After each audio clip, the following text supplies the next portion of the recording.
Practical number 13 और practical number 13 approximate feed analysis. इसमें हमने क्रूड फाइबर को डिटरमिन करना है कि प्लांट में जो रेशादार अज्जा हैं या जो फाइबरस कंपोनेंट है जो बेसिकली उसके सेल वॉल में होता है, उसको हमने कैसे डिटरमिन करना है।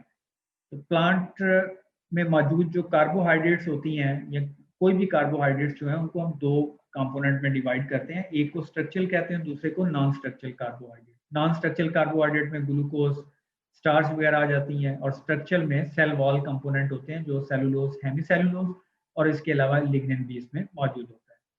प्लांट स्ट्रक्चरल मटेरियल जो है ये आमतौर पे कम डाइजेस्टिबल होता है। तो इसको डिटरमिन करने का एडवांटेज ये होता है कि हम डाइट की क्वालिटी को असेस कर सकते हैं कि ये मोनोगैस्ट्रिक के लिए या रूमिनेंट के लिए कितनी बेटर है।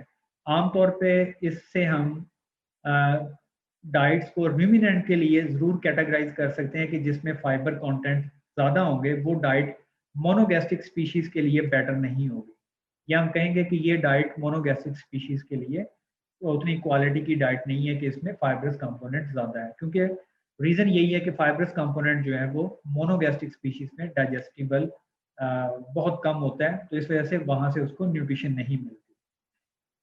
जबकि रूमिनेंट के केस में क्रूड फाइबर कंपोनेंट जो है वो डाइजेस्टिबल होता है, तो वहाँ पे हम क्रूड फाइबर की बेसिस पे डाइट्स को इवेल्युएट नहीं कर सकते। लाइक एक डाइट जिसमें 20% क्रूड फाइबर और दूसरी 15% वाली है, तो पॉसिबिलिटी है 20% फाइबर वाली डाइट रूमिनेंट में अच्छा परफॉर्म करे और 15 वाली अच्छा परफॉर्म ना करे। उसकी रीज़न यही होती है कि उसमें अगर cellulose, hemicellulose easily available है 20% वाली में, तो वो डाइट अच्छा परफॉर्म करेगी। लेकिन अगर वो डाइट जिसमें 15% फाइबर है लेकिन उसमें 15 में 10% उसमें लिग्निन है और 5% सेलुलोज है, तो वो डाइट कभी भी अच्छा परफॉर्म नहीं करेगी।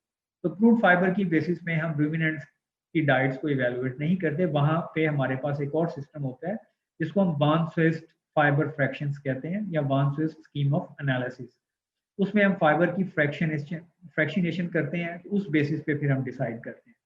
तो ये आप माइंड में रखें कि क्रूड फाइबर बेसिकली जो है ये मोनोगैस्ट्रिक के लिए डाइट को इवेलुएट करने के लिए क्राइटेरिया यूज किया जा सकता है। क्रूड फाइबर में सेलुलोज, हेमीसेलुलोज, लिग्निन और पैक्टिन ये सारे इसमें आ जाते हैं, तो इस वजह से हम इसको क्रूड फाइबर कंपोनेंट कहते हैं। तो this give an indication about the total sale wall जो कॉन्स्टिट्यूएंट्स हैं प्लांट के, उसको देते हैं। प्रिंसिपल क्रूड फाइबर डिटर्मिनेशन का क्या है कि सिंपली हम डाइट को जिस तरह स्टोमिक में और स्मॉल इंटेस्टाइन में बॉडी में उसकी डाइजेशन हो रही होती है, वो प्रोसेस जो है उसको हम यहाँ पे करते हैं। पहले डाइट को आधे घंटे के लिए एसिड के साथ ट्रीट करते हैं, फिर उसके बाद बॉइलिंग अल्कली के साथ आधे घंटे के लिए ट्रीट करते हैं, और जो रेजिड्यू बच जाता है वो उसको ड्राई करते हैं। और इस प्रोसेस में अब हमारे पास होता क्या है कि कार्बोहाइड्रेट, प्रोटीन और लिपिड सारी जो है इसमें डिजोल्व हो जाती है। कार्बोहाइड्रेट यहाँ पे स्टार्च और शुगर या नॉन स्ट्रक्चरल कार्बोहाइड्रेट जो है वो इसमें डिजोल्व होती हैं, स्ट्रक्चरल कार्बोहाइड्रेट इसमें डिजोल्व नहीं होती। जो इनसॉल्युबल कंपोनेंट इस प्रोसेस के बाद हमारे पास बचता है, हम उसको फिल्टर करते हैं। फिल्ट्रेशन के बाद उसकी प्रॉपर वॉशिंग करते हैं, देन उसको ड्राई कर लेते हैं। ड्राई करने के बाद उसको बे करते हैं और उसके बाद उसको फर्नेस में हम रख के उसकी ऐश बना लेते हैं। तो ऐश के बाद हमारे पास जो वेट का डिफरेंस आता है, जो ड्राई करने के बाद वेट आया था और उसके बाद ऐश बनाने के बाद, वो डिफरेंस हमें बताता है कि इसमें फाइबर के कंटेंट कितने थे। तो इस एक्सपेरिमेंट को रन करने के लिए हमें जिन चीज़ों की ज़रूरत होती है उसमें फाइबर एक्सट्रैक्शन ऑपरेटर्स हम यूज़ कर सकते हैं। हमारे पास एनकम टेक्नोलॉजी का फाइबर एक्सट्रैक्शन ऑपरेटर्स मौजूद है, लेकिन उसमें मल्टीपल सैंपल रन करने हो तो वो इकोनॉमिकल रहता है। अगर हमारे पास कुछ चंद इंडिविजुअल सैंपल्स हैं तो वो मैनुअली भी रन कर सकते हैं कि हम वो बीकर ले लें जिसके एंड पे वो जो स्पाउट होती है जहाँ से उसको हम पोर करने के लिए या पानी डालने के लिए इस्तेमाल करते हैं, उसे निकालने के लिए, वो ना हो, वो ऊपर से बिल्कुल राउंड होना चाहिए उसका टॉप। तो उससे फिर उसके ऊपर हम फ्लास्क रख लेते हैं और फ्लास्क जो है वो एज ए कंडेंसर के तौर पे ऐड करती है।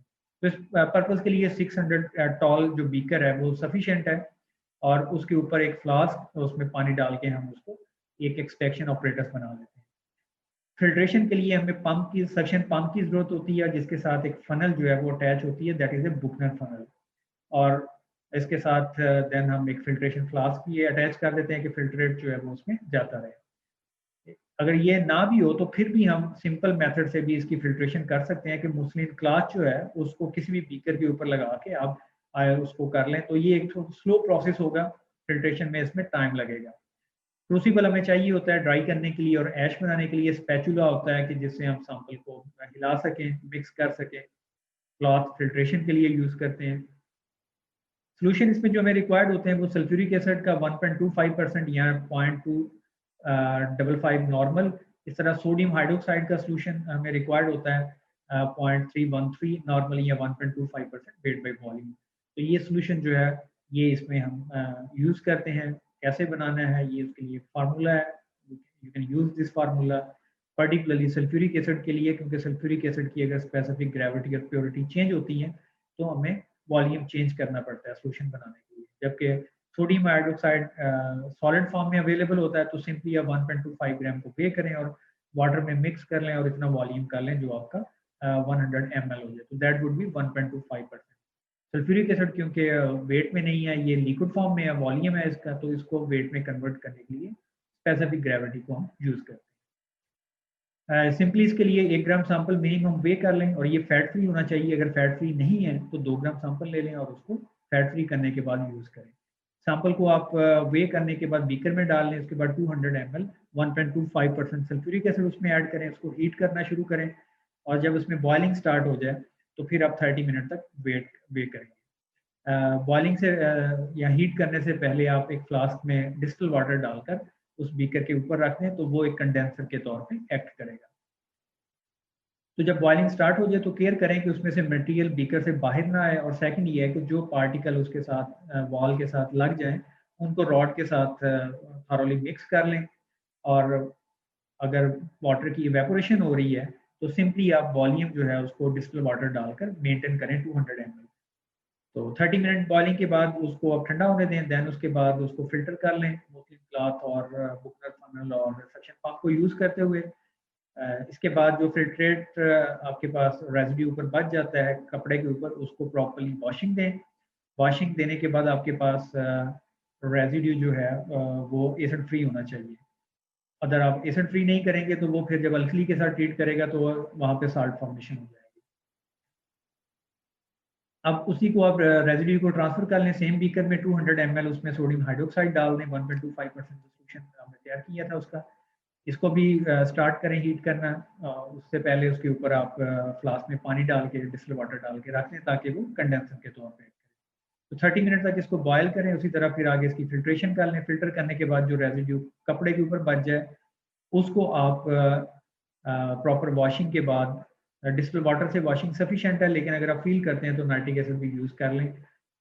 उसको रेजिड्यू को कलेक्ट कर लें बीकर में, या बेटर यही है कि उसको क्रूसिबल में आप ले लें। लेकिन क्रूसिबल का उससे पहले आपने वेट किया हुआ होना चाहिए और उसको लेबल किया हुआ होना चाहिए। जब आप रेजिड्यू ले लें तो उसको आप ओवन में रख दें। ओवन में उसको ड्राई होने दें टिल हमारे पास कांस्टेंट वेट आ जाए। ये सेम वही मेथोडोलॉजी है जो हम ट्राइमेट्रिक डिटर्मिनेशन के लिए यूज़ करते हैं। जब बिल्कुल कांस्टेंट वेट आ जाएगा तो उसको कूल करने के बाद आप वे करेंगे, और जो फाइनल वेट आएगा हमारे पास वो हम रिकॉर्ड कर लेंगे। तो ये हमारे पास क्रूसिबल प्लस ड्राइड रेजिड्यू का वेट आएगा। अब इसके बाद हम इसको फर्नेस में रखेंगे। यहाँ पे इसकी एशिंग होगी। इसको तकरीबन 3-4 घंटे लग जाते हैं अगर 600 डिग्री सेल्सियस पे या 550 पे हम रखते हैं। तो इसका तरीका यही होता है कि आप इसको फर्नेस में रखें और फर्नेस को ऑन कर दें। जब टेम्परेचर 550 तक पहुंच जाए तो फिर उसके बाद आगे 3 से 4 घंटे में इसको काउंट कर लें। उसके बाद फर्नेस को ऑफ कर दें, उसको कूल होने दें। सैंपल जब फर्नेस का टेम्परेचर 200 पे आ जाए तो फिर आप सैंपल वहाँ से निकाल के डेसिकेटर में रखें, उसको रूम टेम्परेचर पे आने दें, देन फाइनली उसको बेक कर लें। तो ये अब आपका क्रूसिबल प्लस ऐश का वे आ जाएगा। तो इस ये वेट और पहले के वेट का जो डिफरेंस है वो आपको क्रूड फाइबर की वैल्यू बता देगा। तो यहाँ पे आपने एहतियात यही करनी है कि एक तो इसको कूल डाउन होने देना है क्योंकि टेम्परेचर बहुत हाई है, और दूसरा ये है कि आप चेक कर लें कि ऐश जो है वो कम्प्लीटली बन गई है। वो कैसे बनती है या उसका कैसे इंडिकेशन होती है कि अगर उसका कलर जो है वो ग्रे हो या बिल्कुल वाइट हो जिस तरह राख हम कहते हैं, चूल्हे से हम कोई राख ले लें या कोयला बिल्कुल जल चुका हो तो वो उस कलर का इसको होना चाहिए। अगर उसमें कहीं पे ब्लैक स्पॉट है तो वो इंडिकेट करता है कि इसकी अभी ऐश नहीं बनी और इसमें अनबर्न कार्बन जो है वो मौजूद है। तो उसको फिर आपको रिपीट करना पड़ेगा, तो कोशिश करें कि उसको स्टार्ट में इतना टाइम दे दें कि वो कंप्लीट उसकी ऐशिंग हो जाए, क्योंकि ऑर्गेनिक मटेरियल कंप्लीटली बर्न हो जाए तो फिर वहाँ पे कोई भी ब्लैक स्पॉट नहीं रहता। तो ये फार्मूला, इस फार्मूले को यूज़ करके आप कैलकुलेशंस कर लें, और ये इसमें एक एग्जांपल भी दी हुई है, इसमें एग्जांपल को ही फॉलो कर सकते हैं for this crude fibre determination. और ये फार्मूला लगा के आप फाइनली उसकी परसेंटेज कैलकुलेट कर लें। क्रूड फाइबर का वेट हमारे पास आया 0.28, उसको डिवाइड करें सैंपल वेट 2.62 से, वैल्यू हमारे पास 10.69। ये हमारी क्रूड फाइबर की डिटर्मिनेशन है।